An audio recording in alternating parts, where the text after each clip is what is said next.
They end up, I think, getting the lucky portion of the draw, at least on paper, because they are the 3 seed. Now, you got to play that last game. You usually don't like to play the last game. You're waiting all day to play, and that'll be the last game Friday night. But you're looking at potentially a Maryland who, yeah, they won a couple neutral site games in November. This is a Maryland team with two road wins.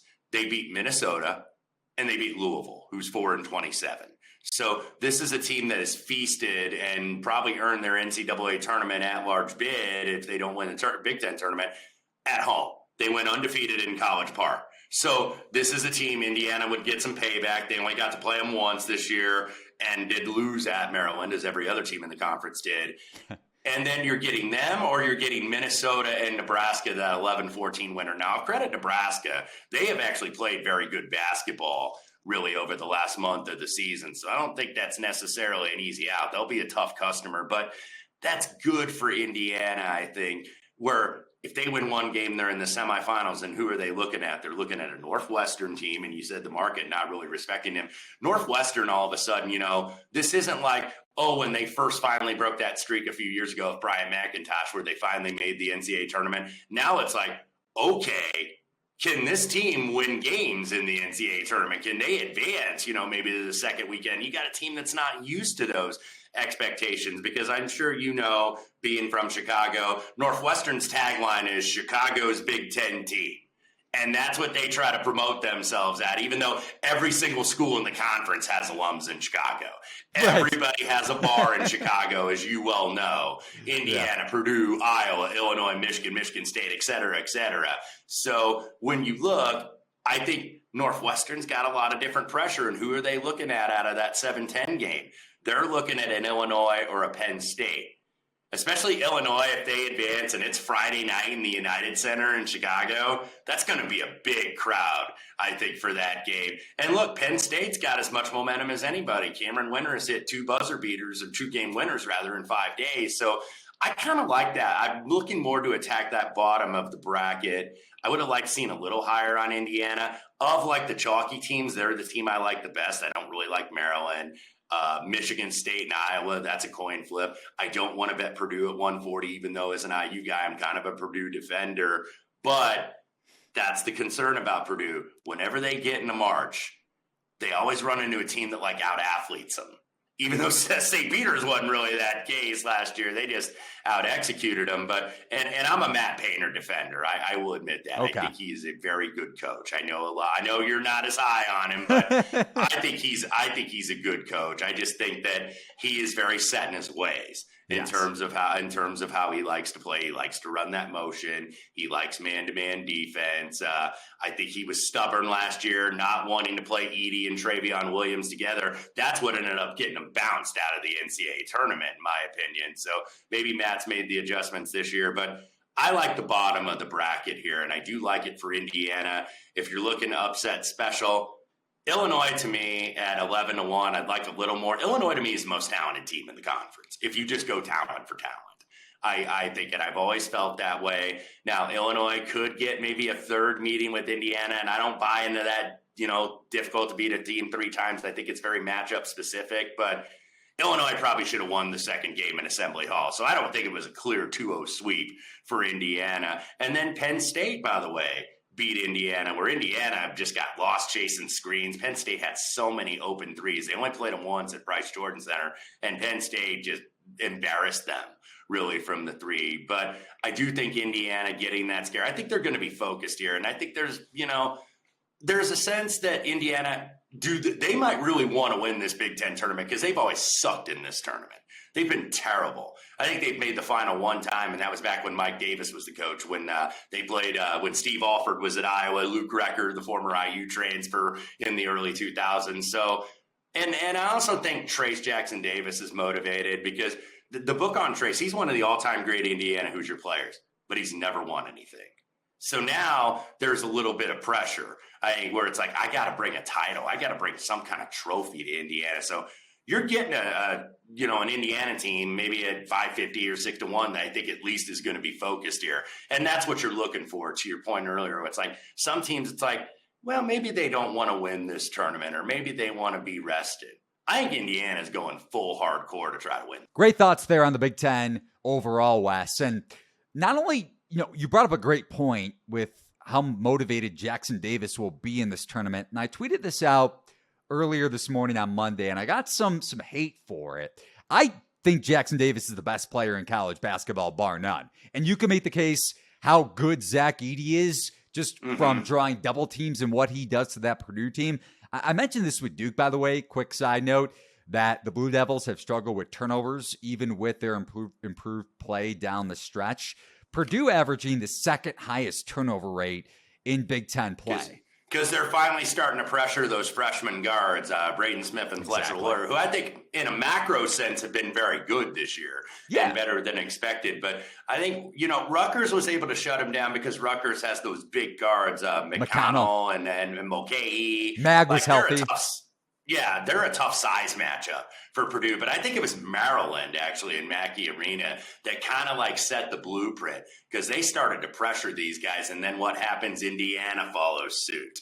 And then a couple other teams follow suit. And you're starting to see if you pressure these guys, they can make bad decisions. If you guard them straight up in the half court, by and large, they can out execute teams. I think in the half court, but if you've got pressure and some size in the backcourt and some physicality, that's where you can really throw this team off. And that's, to your point earlier, yes, I have some gripes with Matt Painter, but it's also because I had Purdue futures last year, and I don't think... I did too. Okay. I did too. There you go. First team I bet, I was like, they're bringing everybody back, man. They're going to win the whole thing. And then to see them lose to a 15 seed when the draw was totally open for them, because if they went to the Elite, I think they would have beaten North Carolina. I think so. Think that they were a better team. Yeah, but Ivy clearly didn't care. I'm not trying to get in that guy's head. Him and Matt kind of got sideways too a little bit, and you could see it in the body language. And also, a lot of the guys just stood around and watched him.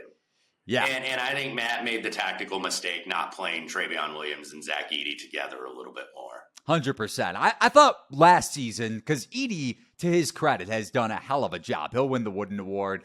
Monster favorite throughout this season, and his hands have gotten a lot better in the low post. But that's the thing with Purdue. It's not only the turnover issues with Smith and Loyer, it's they play inside out through Edey, and they're such a high variance team, even though they're one of the most efficient offenses in the country, because they rely on threes besides Zach Edey down low. And if they don't shoot well on a given night in the tournament, which happens a lot with Purdue. We've seen it in years past, besides last year's team, because they were much more athletic last season when you had a Jaden Ivey that was so explosive and a prospect in the backcourt. But they make it very difficult for an IU guy. It's already difficult anyway. They make it very difficult for me to be a Purdue defender because I kind of am a Purdue defender for the people outside of Indiana.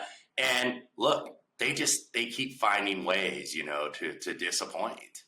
It's the Matt Painter way, even though they probably should have made the Final Four going back to 2019. That Virginia game, and I had Virginia to win it all that year, so I was glad that happened. But man, I stole one there. Purdue should have absolutely eliminated them in that regional final.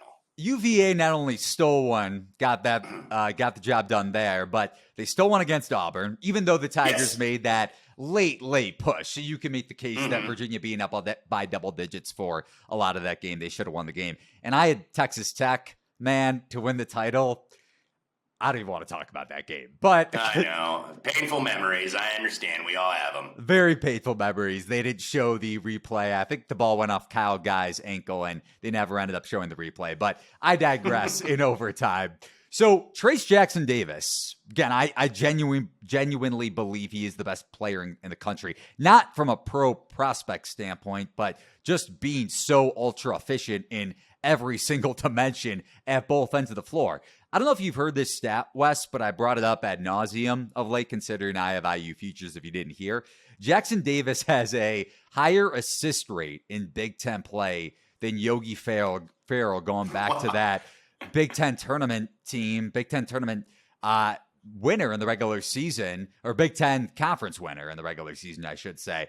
Yogi Ferrell had, I believe, a higher, I think it was 27% higher than 27% assist rate. Jackson Davis in conference play, 28.6.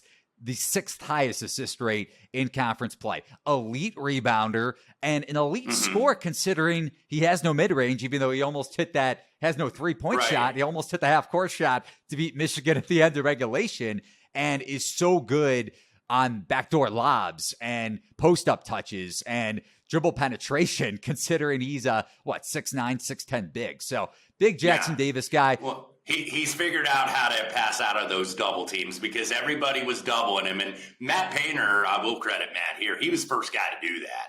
And then everybody else is just starting to double. Well, what's helped Indiana is that they shoot the three actually from a very good percentage. The problem with Indiana is they don't shoot enough of them. You know, I'm like, you got to try to get Kopp and these guys and Jalen Hood-Schifino and Gallo. You got to get these guys more shots. But Woody is kind of an old school coach sometimes and very set in his ways, very NBA centric, kind of old school man game type of guy. So hopefully they shoot a lot more threes here in the postseason. Getting Tamar Bates right against Michigan might have been, and getting not getting Trey Galloway in foul trouble, but having him get in foul trouble, because then that inevitably got Bates on the floor and got his confidence up because he hit some big because threes. Woody is a little gun shy about Bates because Bates defensively can get a little lost. He was good against Buffkin. Mistakes. He was, and maybe that's a good sign for him going forward because I feel like they need that guy off the bench because I know the rotation is going to be short. There's some freshmen, and I don't think you're ready to count on off the bench. You've got Renew, but Renew, fouls a little bit too much. So they need one of those guards off the bench, especially with Xavier Johnson not coming back for this season.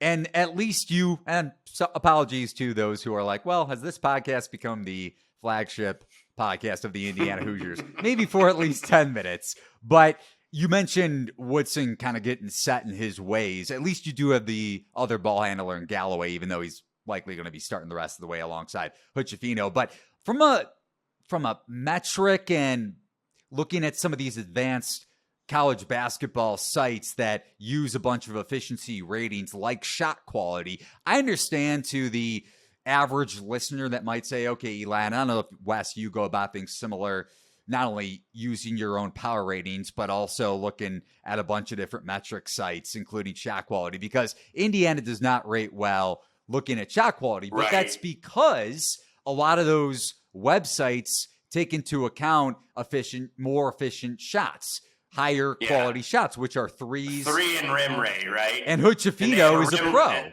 mid-range.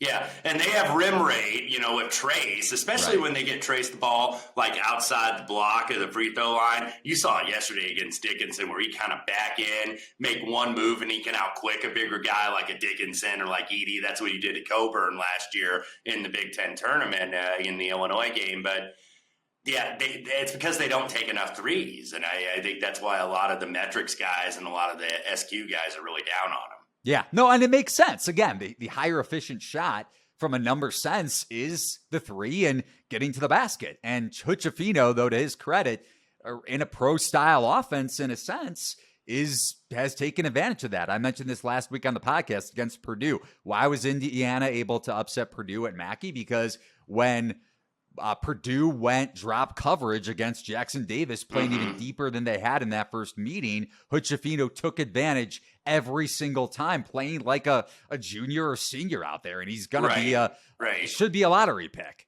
considering that kind of performance. So I'm very high on this Indiana team. Apologies to those who have considered turning off the podcast already. But I will preface, or not preface. Too stinking bad. This is IU Nation, right? This is Hoosier Nation. When you have a guest like Wes on the podcast, you got to expect a lot of IU rambles. But I do agree, looking at the path for Indiana, potentially facing Northwestern in the semis, or if Penn State gets the best of Illinois 3 straight times this year, which I think is likely, even though, like you said, the narrative is you can't beat a team 3 times in the season, or it's more difficult. Why is Penn State so successful against Illinois? Because they space the floor, and Illinois has a tough time against ball screens, especially against floor spacing ball screen offenses when Pickett has ISO matchups in the low post on a, not every single possessions, but considering they play 5 out for the most part, your handful of possessions in both